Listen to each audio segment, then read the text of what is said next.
God is supernatural and He can do everything.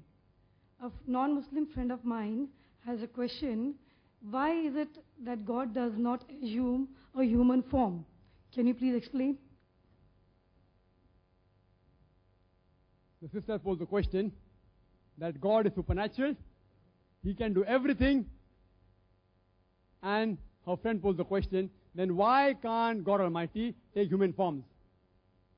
The people who believe in God, they say that God is supernatural. Everyone out here who believes in God will also believe that God is supernatural. I would like to know which person out here who believes in a God says that God is not supernatural. Everyone. Everyone who believes in God, they believe that God is supernatural. Supernatural means there is nature and then there is God.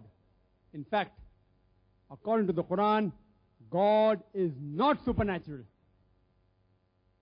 God is not supernatural. According to the concept of Allah subhanahu wa ta'ala in the Quran, God created nature.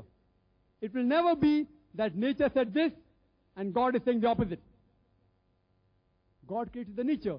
God created a fitrah, the innate nature in the human beings.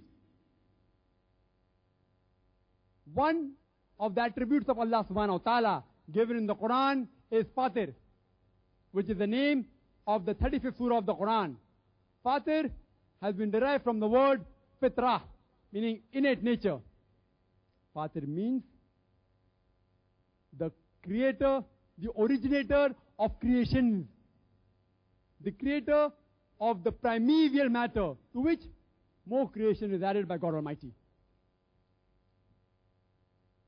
Therefore, Quran tells the people that don't you see the signs of Allah subhanahu wa ta'ala and don't you ponder on them? Look at the sun, look at the moon. They are following the laws of nature. They will never change their course.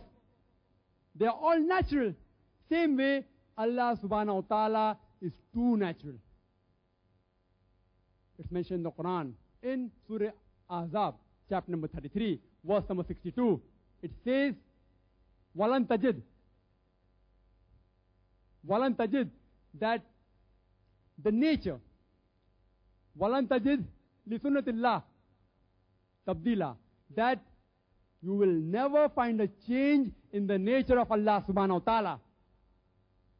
In Surah Ahzab, chapter number 33, verse number 62. A similar message is repeated in the Quran, saying that established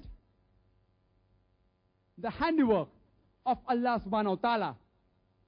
Never will you find a change in the work of Allah subhanahu wa ta'ala. This is a standard religion, but most of them will not understand. Mentioned Surah Rum, chapter number 30, verse number 30. Today science tells us, the quantum and the modern science, they tell us that without an observer, you don't have anything. The universe without the observer is useless. The scientists pose the question, who was the first observer? Another attribute of Allah subhanahu wa ta'ala is Ash-Shaheed, the witness. Quran says, Allah was the person who first witnessed. So, God is not supernatural, God is natural. Regarding our second part of the question, that God can do everything. Normally, I pose this question to most of the people who believe in God, just so that they have a better understanding of Allah subhanahu wa ta'ala. I ask them the question, that can God create anything and everything? Most of them will say yes. Can God destroy anything and everything? All will say yes. My third question is, can God create a thing which He cannot destroy? And they are trapped. If they say yes, that God can create a thing which He cannot destroy, they are going against the second statement that God can destroy everything. If they say no, God cannot create a thing which He cannot destroy, that means they are going against the first statement that God can create everything. Again, they are not using the logic. They are trapped. Same way, God cannot create a tall, short man. Yes, He can make a tall man short, but no longer he remains tall. He can make a tall man short. No longer remains tall. He can make a short man tall. No longer that man remains short. But you can't have a tall, short man. You can have a medium man who's neither tall, neither short. But God can't make a man who's tall and short at the same time. Similarly, God Almighty, Allah subhanahu wa ta'ala, cannot make a fat, thin man.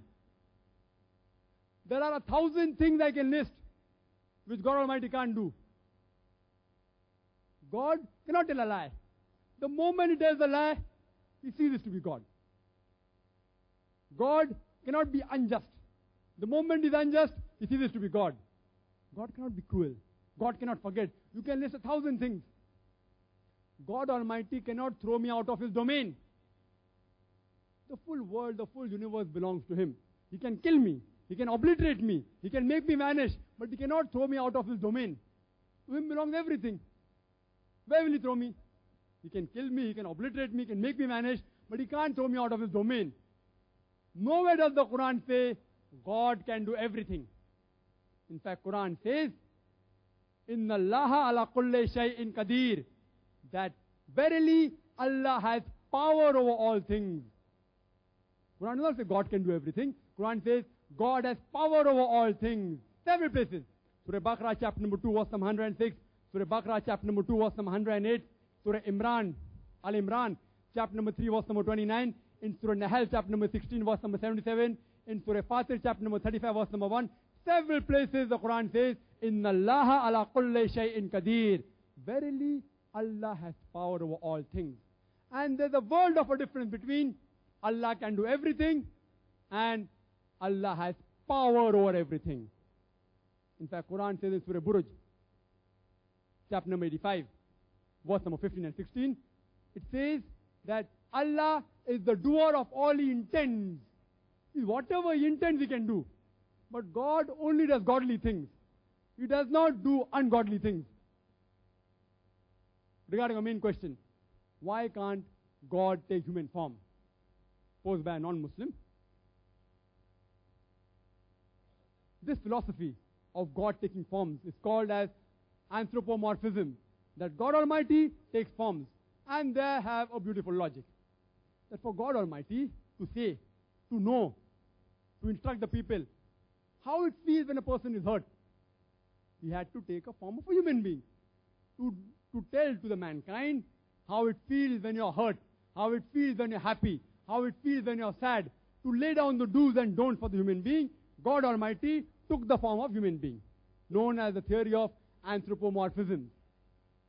But if you analyze, this logic does not stand the test. Suppose I'm the inventor of a tape recorder. I create television. I don't have to become a tape recorder to know what is good and bad for the tape recorder. I don't have to become a television to know what is good or bad for the television. I just write a catalog that to play a cassette, insert the cassette, press the button play, the cassette will start playing. Press stop, it will stop. Press fast forward, it will fast forward. I put down a catalog. Same way, God need not become a human being to know what is good or bad for the human being. He chooses a man amongst men to give the instruction, to give the catalog. Which is the catalog? The Quran.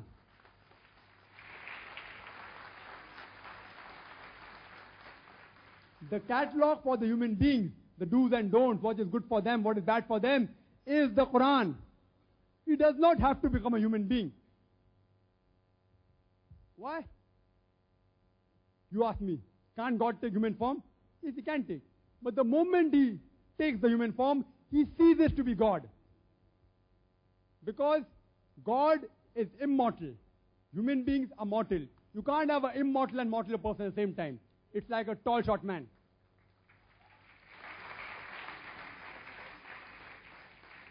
Human beings, they have certain qualities. They have wants. For example, they have to eat. They have to eat. Quran says in Surah Anam, chapter number 6, verse number 14, say, will I take for anyone as a protector besides Allah, the creator of the heavens and the earth, who feeds everyone but is not required to be fed? Human beings required to eat. God requires to eat? No. Human beings requires to sleep. It's mentioned in the Quran in chapter number 2, verse number 255 in the Ayatul Kursi. No slumber can seize him, nor sleep. God does not require to sleep. So if you have a man requires to sleep, man requires to rest, man requires to eat. How can God come down and be mortal and immortal at the same time? It's illogical. If you say that God takes human forms and has human qualities, you are giving a whip to the atheist to beat you with. The moment you say God is supernatural, God can do everything, you are giving a whip to the atheist to beat you with. God is not supernatural. God cannot do everything. God cannot take human forms. God is natural.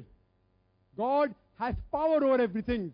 He is the doer of all he intends, and he does not take human forms.